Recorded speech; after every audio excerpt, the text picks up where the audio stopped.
यदि आपको हमारे वीडियोस के नोटिफिकेशन नहीं मिलते हैं तो इस सब्सक्राइब बटन को दबाने के बाद इस बेल आइकन पर क्लिक करें और फिर इस ऑल के बटन को ज़रूर दबा दें। इसके बाद आपको नोटिफिकेशंस मिलने लगेंगे। दोस्तों, ऑल एग्जाम गाइड गुरु के यूट्यूब चैनल पर मैं सुजीत पांडे आप सभी का बहुत बहुत स्वागत करता हूं। दोस्तों, आज हम पढ़ेंगे पॉलिटी जीके के one liner question super fast. हमारे चैनल की एक खासियत है, यहाँ पर आपको कम समय में ज़्यादा क्वेश्चन कवर कराए जाते हैं। हमारा टारगेट रहता है कि आपको पुराने 30 साल के एग्जाम में जितने भी क्वेश्चंस आए हुए हैं वो कवर करा दें, क्योंकि 80 से 90% पुराने क्वेश्चन आते हैं। याद रखिएगा, पेपर में 80 से 90% पुराने क्वेश्चन आते हैं। सिर्फ 5 से 7% आपके करंट अफेयर्स आते हैं और 1 से 2 से 3% नए क्वेश्चन मिलते हैं आपको एग्जाम में। बाकी पूरे क्वेश्चंस कहीं ना कहीं क्या है, क्वेश्चन ऊपर से बारिश नहीं होती है, जो चीज़ है वही चीज़ आती है। ठीक है, उसको बस मॉडिफाई कर देते हैं, पूछने का तरीका दूसरा हो जाता है। तो हमारे चैनल पर आपको 30 साल के एग्जाम के क्वेश्चंस कराए जाते हैं, तो प्लीज़ चैनल को सब्सक्राइब कर लीजिएगा। रोज आइए, रोज पढ़िए, रोज ज़्यादा से ज़्यादा क्वेश्चन कवर कराने की हम कोशिश करते हैं वीडियो को स्टार्ट। प्लीज़ वीडियो को लाइक कर दीजिएगा। पहला क्वेश्चन ये रहा आपकी स्क्रीन पर।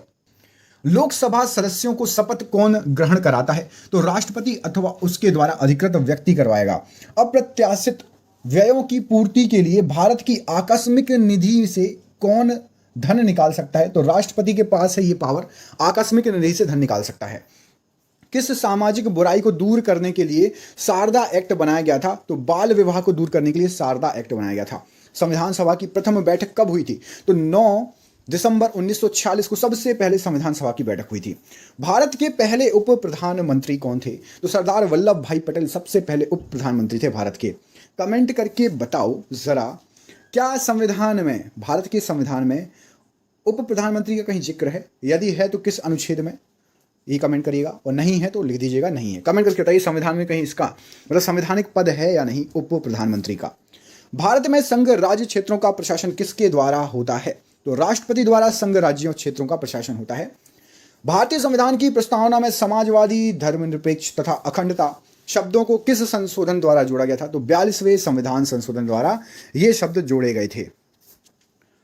रेलवे ने एक बार यहां पर धर्मनिरपेक्ष या पंथ निरपेक्ष दिया है, एसएससी ने धर्मनिरपेक्ष दिया है। सेकुलरिज्म होता है, कुछ कुछ जगह धर्मनिरपेक्ष, कुछ कुछ जगह पंथ निरपेक्ष आपको मिल जाएगा।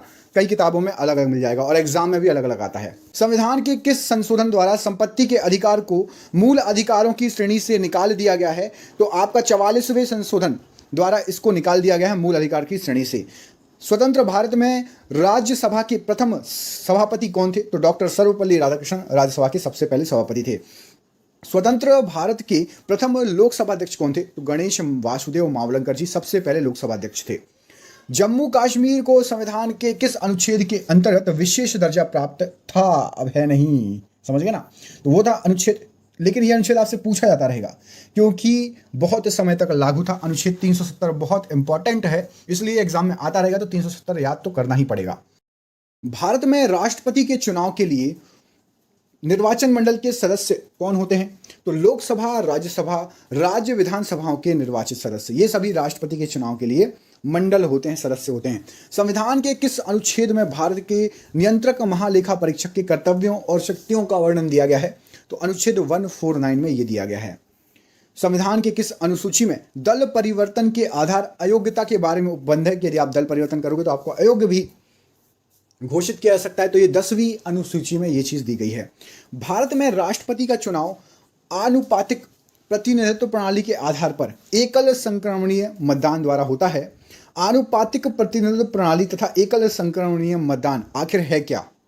तो ये आपके लिए सभी विधानसभाओं के निर्वाचित सदस्यों के मत तथा संसद के निर्वाचित सदस्यों के मत आपस में बराबर हो जाएं, तो यह आनुपातिक प्रतिनिधित्व प्रणाली कहलाता है। तथा एकल संक्रमणीय मत का तात्पर्य है कि मतदान वरीयता क्रम में दिया जाएगा। पौंडीचेरी के प्रशासक तथा अंडमान निकोबार द्वीप समूह के प्रशासक को क्या कहा जाता है? तो भाई केंद्र शासित प्रदेश हैं, तो वहां पर उप राज्यपाल होते हैं, ना कि राज्यपाल, और वही चलाते हैं क्योंकि वो सीधे केंद्र से होता है। राष्ट्रपति कंट्रोल करता है राज्यपालों को, राज्यपाल का शासन रहता है पूरे केंद्र शासित प्रदेश पर। बिहार में लोकसभा तथा राज्यसभा के लिए कितनी सीट निर्धारित की गई है? तो बिहार में लोकसभा के लिए 40 और राज्यसभा के लिए 16 सीटें निर्धारित की गई हैं। भारतीय संघ की कार्यपालिका का प्रधान राष्ट्रपति है और उसमें संघ की कार्यपालिका शक्ति निहित है। राष्ट्रपति इस शक्ति का प्रयोग किसकी सहायता से कर सकता है? तो केंद्रीय मंत्रिमंडल की सहायता से राष्ट्रपति इस शक्ति का प्रयोग कर सकता है। कानून निर्माण हेतु प्रस्तावित विधेयक के कितने वायन होते हैं? तो 3 वायन होते हैं कानून निर्माण हेतु जो विधेयक प्रस्तुत होता है। राष्ट्रपति कितने समयांतराल के पश्चात वित्त आयोग का गठन करता है? तो प्रत्येक 5 वर्ष बाद राष्ट्रपति जो है वित्त आयोग का गठन करता है। संविधान सभा के प्रारूप समिति के अध्यक्ष डॉक्टर BR अम्बेडकर थे। इस समिति के सदस्यों की संख्या कितनी थी? तो इस समिति में 7 सदस्य थे। संविधान के किस भाग में मौलिक अधिकार के प्रावधानों को शामिल किया गया है? तो भाग 3 में मौलिक अधिकार के प्रावधानों को शामिल किया गया है। संविधान में प्रेस की स्वतंत्रता का अलग से उल्लेख नहीं है। यह स्वतंत्रता किस अनुच्छेद के अंतर्निहित ही है? तो अनुच्छेद 19A के अनुच्छेद 19(1) का इसके अंतर्गत अंतर्निहित है। राज्यसभा तथा लोकसभा के संयुक्त अधिवेशन की अध्यक्षता कौन करता है? तो लोकसभा अध्यक्ष करेगा। जब भी दोनों सदस्य सदन आएंगे तो लोकसभा अध्यक्ष करेगा इसकी अध्यक्षता। संयुक्त संसदीय समिति के अध्यक्ष का मनोनयन किसके द्वारा किया जाता है? तो संयुक्त संसदीय समिति लोकसभा अध्यक्ष के द्वारा मनोनयन किया जाता है। धन विधेयक के संबंध में राज्यसभा को किस प्रकार का अधिकार है? तो धन विधेयक के संबंध में केवल सिफारिशी अधिकार है। राज्यसभा को केवल सिफारिश कर सकता है। लोकसभा के निर्वाचन क्षेत्रों का परिसीमन कौन करता है? तो परिसीमन आयोग लोकसभा के निर्वाचन क्षेत्रों का परिसीमन करता है। भारत में उच्च न्यायालयों की संख्या कितनी है? तो भारत में अब टोटल 25 उच्च न्यायालय हो गए हैं। तेलंगाना का उच्च न्यायालय नया खुल गया है, तो टोटल 25 उच्च न्यायालय यहां पर अपडेट कर लीजिएगा, 25। भारत में वर्तमान में कुल कितने राज्य हैं? यहां पर भी अपडेट कर लीजिएगा। चूंकि ये किताबों के क्वेश्चन है तो किताबों में अभी अपडेट हो जाएगा इस साल, है ना। कोरोना के चक्कर में 2 साल से तो किताबें छपी नहीं है और हमारे टाइपिस्ट को इतना नॉलेज नहीं है, वो तो टाइप कर देते हैं सिर्फ जो किताब में लिखा रहता है ना। तो 28 राज्य हैं। कमेंट करके बताइए केंद्र शासित प्रदेश कितने हैं भारत में? कमेंट करके बताइएगा केंद्र शासित प्रदेश कितने हैं। यदि कोई व्यक्ति अपनी इच्छा से विदेशी राज्य की नागरिकता अर्जित कर लेता है तो उसकी भारतीय नागरिकता का क्या होता है? तो स्वतः समाप्त हो जाएगी उसकी भारतीय नागरिकता, यदि क्योंकि भारत में एकल नागरिकता चलती है, या फिर यहाँ के नागरिक हो या कहीं और के, ठीक है। हाँ, तो अक्षय कुमार जैसे कनाडा का यदि आपको लेना हो तो ले सकते हो नागरिकता जाके, बहुत सारे भारतीय हैं कनाडा में। भारत में संविधान सभा का गठन किस योजना के प्रस्तावों के अनुसार किया गया है? तो कैबिनेट मिशन योजना के अनुसार संविधान सभा का गठन किया गया। अच्छा, आपको पता है कि नहीं, मोस्टली बॉलीवुड के एक्टर और एक्ट्रेस भारत के अलावा कहीं और की नागरिकता लेके रखे हैं। एक बार गूगल पे सर्च करिएगा कि कौन कौन कहाँ की नागरिकता लेके रखा है एक्टर और एक्ट्रेस, आपको समझ में आ जाएगा, सब बाहर की। अनुसूचित जाति और जनजाति क्षेत्रों के प्रशासन के संबंध में प्रावधान संविधान की किस अनुसूची में दिए गए हैं? तो 5वीं और 6ठी अनुसूची में ये चीजें दी गई हैं। संविधान का प्रारूप संविधान सभा ने कब स्वीकृत कर लिया था? तो 26 नवंबर 1949 को स्वीकृत कर लिया गया था। सर्वप्रथम किस अधिनियम के द्वारा भारत के प्रांतों में आंशिक उत्तरदायी शासन की स्थापना की गई थी? तो 1919, आपने सुना होगा GOI। GOI क्या होता है? Government of India act, Bharat शासन अधिनियम 1919 के अंतर्गत ये जो है स्वीकृत कर लिया गया था। भारत में शासनाध्यक्ष का संबोधन किसके लिए किया जाता है? तो प्रधानमंत्री होता है। शासन किसका चलेगा? प्रधानमंत्री। राष्ट्रपति तो एक कठपुतली है, वो तो बस भारत के पहले नाम के लिए पहले वो है व्यक्ति, बाकी तो प्रधानमंत्री चलाता है। जैसे यूएसए में कौन चलाता है? यूएसए में आपने प्रेसिडेंट को बिल्कुल एक्टिव देखा होगा, वहां पर प्रेसिडेंट चलाता है, राष्ट्रपति चलाता है। संविधान के किस भाग को भारत का मैग्ना कार्टा कहा जाता है? तो भाग 3 को भारत का मैग्ना कार्टा कहा जाता है संविधान के। विधान परिसरों में सर्वप्रथम किस अधिनियम के अंतर्गत भारतीयों को प्रतिनिधित्व दिया गया है? तो 1909 के अधिनियम के अंतर्गत विधान परिसरों में भारतीयों को प्रतिनिधित्व दिया गया था। 15 अगस्त 1947 और 26 जनवरी 1950 के मध्य भारत की राजनीतिक दर्जा क्या था? तो उस समय ब्रिटिश राष्ट्र कुल का एक अधिराज्य था। भारत क्या था? ब्रिटिश राज्य कुल का एक अधिराज्य। किसकी अनुमति से कोई भारतीय नागरिक विदेशी सरकार से कोई उपाधि या सम्मान प्राप्त कर सकता है? तो राष्ट्रपति ओके बोल दे तो आप विदेशी कोई देश आपको कुछ देना चाहे उपाधि या सम्मान तो आप प्राप्त कर सकते हैं। संविधान के किस संशोधन द्वारा मौलिक अधिकारों की संख्या घटा दी गई थी? तो 44वें संविधान संशोधन द्वारा मौलिक अधिकारों की संख्या घटा दी गई थी। राजस्थान उच्च न्यायालय कहाँ पर स्थित है? तो जोधपुर में राजस्थान उच्च न्यायालय स्थित है। भारत के प्रथम मुख्य चुनाव आयुक्त कौन थे? तो सुकुमार सेन जी सबसे पहले मुख्य चुनाव आयुक्त थे। भारत की सर्वोच्च विधि क्या है? तो विधि है भारत की सर्वोच्च संविधान। समान न्याय और निःशुल्क विधि सहायता का प्रावधान संविधान के किस अनुच्छेद में है? तो अनुच्छेद 39A। 39A में है। भारतीय संविधान की संघ और राज्यों के बीच शक्ति विभाजन की विधि किस देश के संघ की प्रेरणा है? तो कनाडा से ये प्रेरणा ली गई है। संसद का अधिवेशन प्रारंभ होने के कितने दिन पश्चात अध्यादेश अप्रभावी हो जाता है?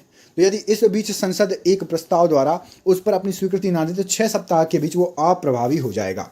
भारतीय संविधान का कौन सा अनुच्छेद राज्य सरकारों को ग्राम पंचायतों को संगठित करने का निर्देश देता है? तो अनुच्छेद 40 में राज्य सरकारों को ये निर्देश दिए गए हैं कि ग्राम पंचायतों को संगठित करें। भारतीयों को सत्ता के हस्तांतरण का उल्लेख सर्वप्रथम कब किया गया था? तो क्रिस्प प्रस्ताव में 1942 में बोल दिया गया था, भैया अब अति हो गई है, दे दिया जाए भारत को, भारत का कमान भारतवासियों को दे दी जाए। ब्रिटिश संसद के लिए चुने जाने वाले प्रथम भारतीय कौन थे? करोड़ों बार पूछा गया क्वेश्चन, दादा भाई नौरोजी। भारत की स्वतंत्रता के समय भारतीय राष्ट्रीय कांग्रेस का अध्यक्ष कौन था? तो JB कृपलानी जी अध्यक्ष थे भारतीय राष्ट्रीय कांग्रेस के। यह कथन किसका है कि भारत का संविधान संघीय कम और एकात्मक अधिक है? तो KC प्रियर द्वारा ये कहा गया था कि संघात्मक कम है और एकात्मक ज्यादा है। एशियाई विकास बैंक का मुख्यालय किस देश में स्थित है? तो फिलीपींस मनीला शहर में स्थित है एशियाई विकास बैंक का मुख्यालय। बियरर बॉन्ड स्कीम का उद्देश्य क्या था? तो काले धन की निकासी इस बॉन्ड की स्कीम का उद्देश्य था। ब्याज दर किस नीति से संबंधित है? तो मौद्रिक नीति से संबंधित है ब्याज दर। राष्ट्रीय विकास परिषद का गठन कब हुआ था? तो 1952 में राष्ट्रीय विकास परिषद का गठन हुआ था। अंतरराज्यीय परिसर के संबंध में उपबंध संविधान के किस अनुच्छेद में वर्णित है? तो अनुच्छेद 263 में। भारतीय राष्ट्रीय कांग्रेस के प्रथम अध्यक्ष व्योमकेश चंद्र बनर्जी पुनः कब और किस कांग्रेस अधिवेशन के अध्यक्ष बने थे? तो ये 1892 में इलाहाबाद अधिवेशन के अध्यक्ष बने थे। क्वेश्चन नंबर 2 देखिए, भारत के संविधान के किस अनुच्छेद में अस्पृश्यता समाप्त करने का प्रावधान है? तो अनुच्छेद 17 में ये प्रावधान दिया है। अगला क्वेश्चन देखिए, यहीं पर लिखा हुआ है, कंट्रोलर एंड ऑडिटर जनरल के बारे में, ये कब सेवानिवृत्त होते हैं? तो नियुक्ति के 6 वर्ष या फिर यदि 65 साल की आयु हो गई तो ये सेवानिवृत्त हो जाते हैं। मुख्य चुनाव आयुक्त की नियुक्ति कौन करता है? तो इसका उत्तर है आपका राष्ट्रपति करता है। यहीं पे एक और क्वेश्चन लिखा है, किसी विधेयक को धन विधेयक होने का अंतिम निर्णय कौन करता है? तो ये निर्णय लोकसभा का अध्यक्ष करता है। डॉक्टर BR अम्बेडकर ने किस मौलिक अधिकार को भारतीय संविधान का हृदय एवं आत्मा कहा है? तो संवैधानिक उपचारों के अधिकार को heart and soul of constitution कहा है डॉक्टर BR अम्बेडकर, भीमराव अम्बेडकर ने। किसी मंत्री के विरुद्ध अविश्वास प्रस्ताव पारित हो जाने की स्थिति में क्या होता है? तो मंत्री परिषद से उसको त्यागपत्र देना होता है। राज्यसभा के द्विवार्षिक चुनावों की अधिघोषणा कौन जारी करता है? तो ये निर्वाचन आयोग जारी करता है। राष्ट्रपति संविधान के किस अनुच्छेद के अंतर्गत लोकसभा भंग कर सकता है? तो अनुच्छेद 85 के अंतर्गत लोकसभा को भंग कर सकता है। किस संविधान संशोधन के द्वारा प्रीवी पर्स मान्यताएं तथा विशेषाधिकार समाप्त कर दिए गए थे? तो ये 26वां संविधान संशोधन जो कि आपका 1971 में हुआ था, इसके द्वारा समाप्त कर दिए गए थे विशेषाधिकार। संविधान की किस अनुसूची शेड्यूल में राज्यपाल, राष्ट्रपति, भारत के मुख्य न्यायाधीश आदि के वेतन दिए हैं? तो ये द्वितीय अनुसूची में दिए हुए हैं। राष्ट्रपति पर महाभियोग चलाने हेतु कितने दिन पूर्व उसे नोटिस देना होता है? तो कम से कम 14 दिन पहले आपको नोटिस देना होगा उसको। किस अनुच्छेद के अंतर्गत राष्ट्रपति का निर्वाचन होता है? तो अनुच्छेद 54 के अंतर्गत राष्ट्रपति का निर्वाचन होता है। विधान परिषद की कुल सदस्य संख्या का कितना भाग विधानसभा से चुनकर आता है? तो 1/3 भाग विधानसभा से चुनकर आता है। संविधान के अनुच्छेद 75 में किसके बारे में चर्चा की गई है? तो मंत्री परिषद के बारे में लिखा हुआ है अनुच्छेद 75 में। किसी सदस्य द्वारा किसी अन्य सार्वजनिक महत्व के विषय पर विचार करने के लिए सदन की चल रही वर्तमान कार्यवाही बंद करने का प्रस्ताव क्या कहलाता है? तो उसको बोलते हैं काम रोको प्रस्ताव।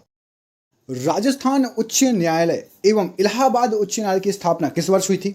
तो राजस्थान उच्च न्यायालय की स्थापना 1949 में हुई थी, जबकि इलाहाबाद उच्च न्यायालय 1866 में उसकी स्थापना हुई थी उच्च न्यायालय की। दोस्तों, ये हो गए आपके सुपर फास्ट क्वेश्चंस पॉलिटी के। मिलते हैं आपसे अगले वीडियो में, तब तक के लिए अपना ख्याल रखिए, ऐसे ही हंसते रहिए, मुस्कुराते रहिए। बहुत बहुत धन्यवाद दोस्तों, आपका दिन शुभ हो। बहुत बहुत धन्यवाद।